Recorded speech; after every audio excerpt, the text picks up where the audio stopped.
لله رب العالمين والصلاة والسلام على أشرف الأنبياء والمرسلين وعلى آله وصحبه أجمعين وجوه الاهتداء ومن تبعهم بإحسان إلى يوم الدين. سبحانك لا علم لنا إلا ما علمتنا إنك أنت العليم الحكيم. رب اشرح لي صدري ويسر لي أمري واحلل عقدة من لساني يفقهوا قولي. رب يسر ولا تعسر يا كريم ولا حول ولا قوة إلا بالله العلي العظيم. Yang saya hormati sama saya Wali Rahimul, Al-Qadir, Waliman, semua pimpinan yang berkuasa masjid, pengurus, pimpinan masyarakat, pimpinan taman, tuan-tuan dan puan, hadirin hadirat kaum muslimin muslimat, rahimahumullah yang dihormati dan dikasihi sekalian. Alhamdulillah, syukur kepada Allah Subhanahu wa taala kerana pada malam ini izin Allah Subhanahu wa taala kita dapat berjumpa sekali lagi dalam kuliah maghrib. Dan insya-Allah tuan-tuan sekalian, pada malam yang penuh dan mulia ini kita sama-sama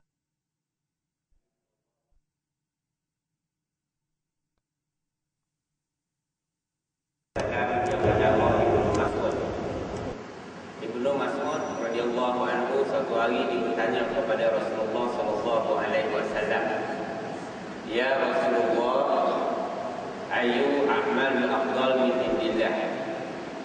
Qala as-salatu awwali waqtiha.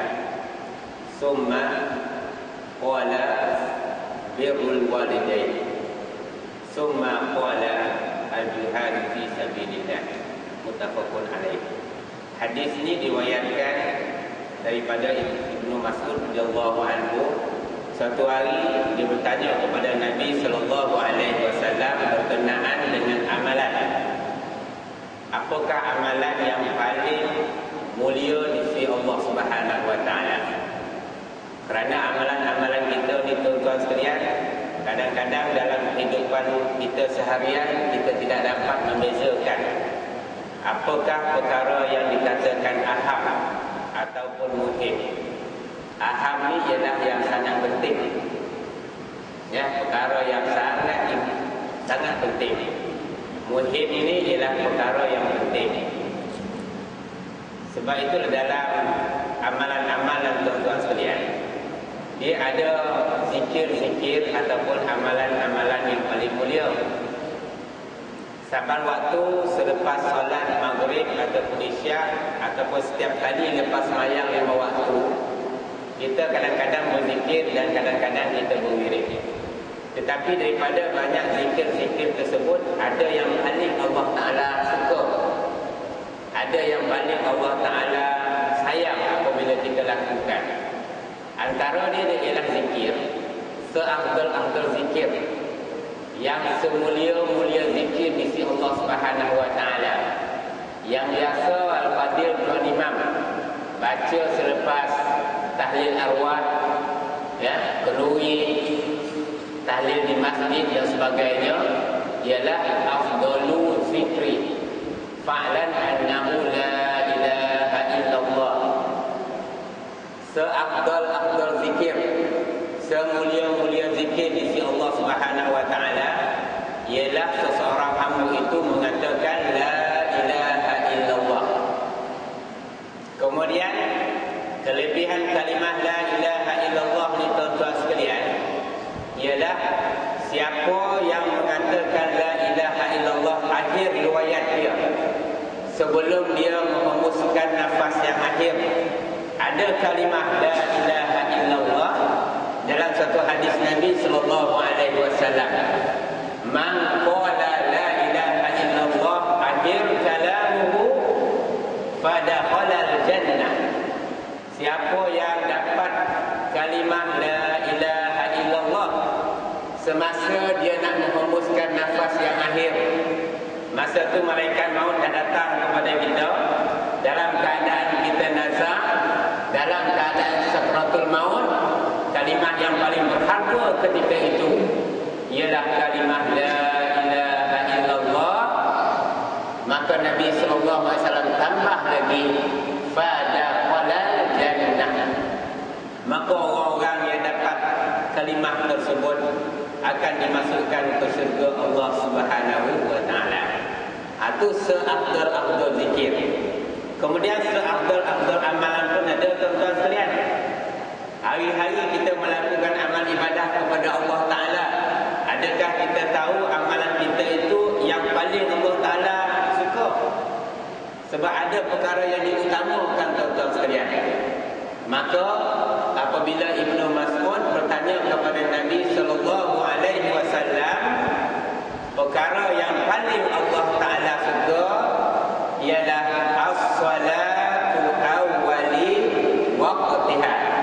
Ini yang pertama sekali, tuan-tuan. Iaitu sesiapa yang dapat mendirikan solat 5 waktu, iaitu di awal waktu.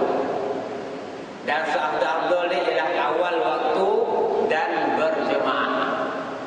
Bila Bilal melakukan azan, tuan-tuan sekalian, Allahu Akbar, Allahu Akbar, maka bertempiarlah ya orang-orang yang di sekeliling, orang-orang yang di taman, orang-orang yang sedang bekerja, orang-orang yang sedang tidur, orang-orang yang leka dengan perniagaan, orang yang leka dengan pertanian, orang yang leka dengan cucuk tanam dia. Maka serulah Allah Subhanahu wa taala, maka beramai-ramailah untuk kita datang masjid. Untuk apa? Untuk kita rebut perkara ni. Kerana perkara ni merupakan perkara yang paling disukai oleh Allah Subhanahu wa taala. As-salatu awwali waqtiha. Tuan-tuan rahimakumullah, hadirin hadirat yang saya muliakan. Mulia dia solat ni, tuan-tuan sekalian. Nabi sallallahu alaihi wasallam bukan terima di bumi. Nabi sallallahu alaihi wasallam terima perintah solat ni, tuan-tuan sekalian, di langit. Oleh kerana mulia dia solat ni, tuan-tuan sekalian, bukan saja di bumi, bukan di langit pertama, bukan di langit ketujuh, atas lagi berjumpa dengan Allah Subhanahu wa taala di Arasy. Maka diperintahkan supaya orang-orang ini sujud dan menyembah kepada Allah Subhanahu wa taala. Jadi tuan-tuan sekalian, ingat kata Nabi sallallahu alaihi wasallam berkenaan dengan solat.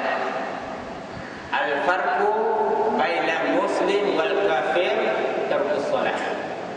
Beza di antara orang Islam dan di antara orang kafir ialah orang yang meninggalkan solat, iaitu 5 waktu sehari semalam.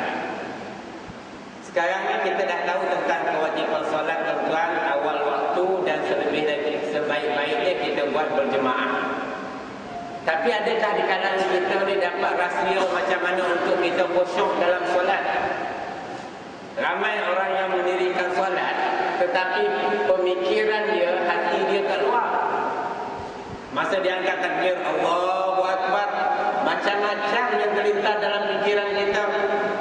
Masa angkat takbir tersebut, ada mengenangkan hutang dia, ada mengenangkan kereta besar dia, ada yang mengenangkan rumah besar dia, ada yang teringat isteri cantik dia, ada yang ingatkan titel dia begitu hebat, jawatan dia dan duit yang terlalu banyak. Berapa ramai yang tinggalkan dunia apabila dia sujud dan rukuk kepada Allah Subhanahu wa taala.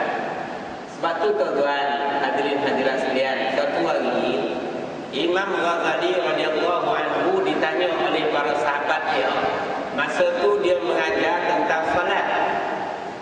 Kita semua sedia maklum bahawa solat ini dimulakan dengan takbiratul ihram.